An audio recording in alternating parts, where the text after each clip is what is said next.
I love topwater fishing. You know, just the anticipation of the explosion and the blow up and everything about it, just love it. And this is my total system for topwater fishing.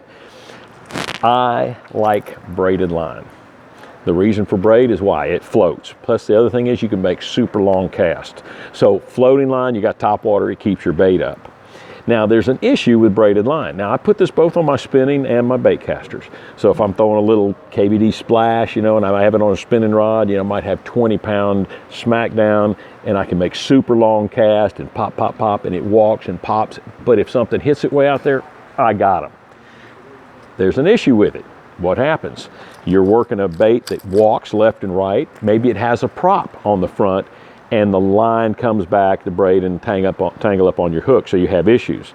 So you can see my total system here is not just braided line. And generally it's about, you know, 40-pound test, 30-pound test, 40-pound braid. You can go as high as 50. Really no need. So this is 40-pound smackdown on a, you know, just regular old Quantum 100 smoke. I like high speed. You don't have to have high speed, but the thing about high speed, when one hits you and you're at a long cast, which is, you know, you get schoolers coming up and you just got to launch that thing. Braid gives you that longer cast, but you got a higher speed reel, and what happens, you can catch them real quick. No stretch, catch them real quick. Now here, go back to the issue of the braid. Braid is light, wimpy, I mean, it'll come back and tangle, but you see I have here, look how stiff that is. That is a short piece of fluorocarbon.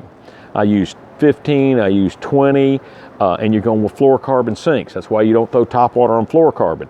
But when you only have this much suspended in floating, and this much, it doesn't create any issues. Plus it's invisible, so you get more cast. Now what you have to do is you have to tie this little knot, and it's a simple knot. You can use the FG knot, which is a great fluorocarbon to braid connector. This one is one a snook fisherman taught me, and it's a uni knot, which is your fluorocarbon around your braid, is a 4-turn uni. Very simple to do. You can look it up on the internet, that's easy.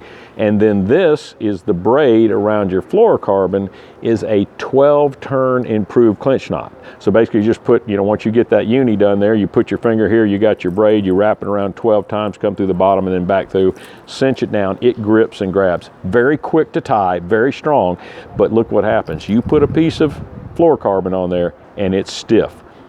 Keeps it from tangling up. Now you can make these super long casts, you can hook these fish.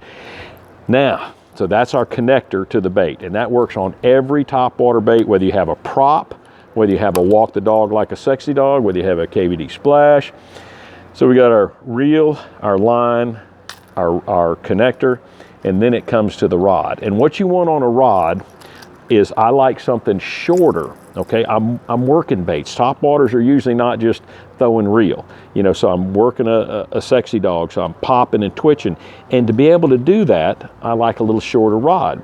So the longest rod I'll use on my topwater in most situations would be a 7-footer. This is actually a 610, so it's just less than 7 foot, 610, and it's called a 6-power, but it's a 5 to 6 power. And you can see, if you can look here, I'm just going to kind of back up here and show you. As soon as I tangle, see that braid will tangle. It's got a pretty good light tip to it. So it's got a tip that flexes, and when you have a flexible tip, that means you can hook them better and get good, I love these. So you can get good hook sets, long casts, and you still got everything you need to keep these things hooked up. So this is a 610, you know, 5 or 6 power rod. So it's 6 foot 10 inches. Perfect. Now I can make that cast, I can have that rod down here, I can twitch, working it, keeping it up, and keep your rod pointed at the bait, and when one hits, now you've got everything you need on setting the hook. High speed reel, you've got it. It's a perfect system for fishing topwater.